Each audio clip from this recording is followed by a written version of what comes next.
Welcome to our channel. இன்றைக்கி நம்ம கேரளாவோட Deepak case பற்றி தான் வந்து பார்க்க போகிறோம். இப்போ வந்து அவர் உயிரோடு இல்லை. தீபக் வந்து கோழிக்கோடு தான். அவர் ஃபேமிலியோட கோழிக்கோட்டில் தான் இருக்கார். தீபக் வந்து 42 வயசு ஆகுது. இவர் வந்து வேலை காரணமாக கோழிக்கோட்டிலேருந்து கண்ணூர் போயிட்டு இருந்திருக்காரு. அந்த பஸ்ஸில் தான் வந்து இந்த விஷயம் நடந்திருக்கு. இவர் போயிட்டு இருந்த பஸ்ஸில் தான் வந்து சிம்ஜிதா அப்படிங்கிற வந்து அவங்க ஒரு சைக்காட்ரிஸ்ட், அப்புறம் வந்து சோசியல் மீடியா இன்ஃப்ளூயன்சர் அப்படின்னு வந்து சொல்லிக்கிறாங்க. அவங்க தான் வந்து இந்த வீடியோ வந்து இன்ஸ்டாகிராம்லேயும் எடுத்து போட்டிருக்காங்க.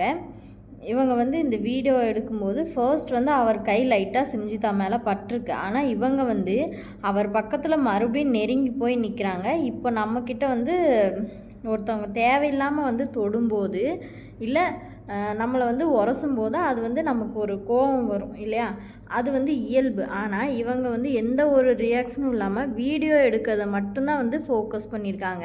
நம்ம பெண்கள் யாரும் வந்து பஸ்ஸில் போகாமல் இருக்க முடியாது. ஆனால் பஸ்ஸில் கூட்டமாக இருக்கும்போது நம்மளை யாராவது கடந்து போகும் சூழல் வரும்போது வந்து பெண்கள் எப்பொழுதுமே வந்து ஒரு எச்சரிக்கையாக தான் இருப்பாங்க, சேஃப்டியாக தான் இருப்பாங்க. அதுதான் வந்து இயல்பு.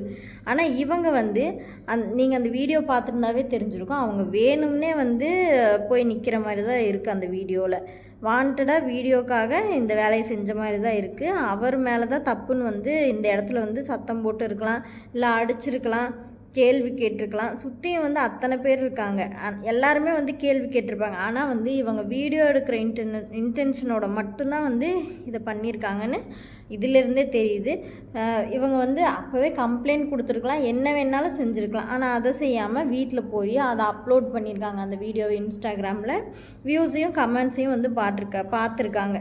இந்த வீடியோ வைரல் ஆனதுக்கப்புறம் தான் வந்து தீபக் வந்து ஃபேமிலியை ஃபேஸ் பண்ண முடியாமல் வீட்டுக்குள்ளேயே இருந்திருக்கார். 2 நாள் வீட்டுக்குள்ளேயே இருந்திருக்காரு. அதுக்கப்புறம் ஞாயிற்றுக்கிழமை வந்து அவர் இறந்துருக்கார்.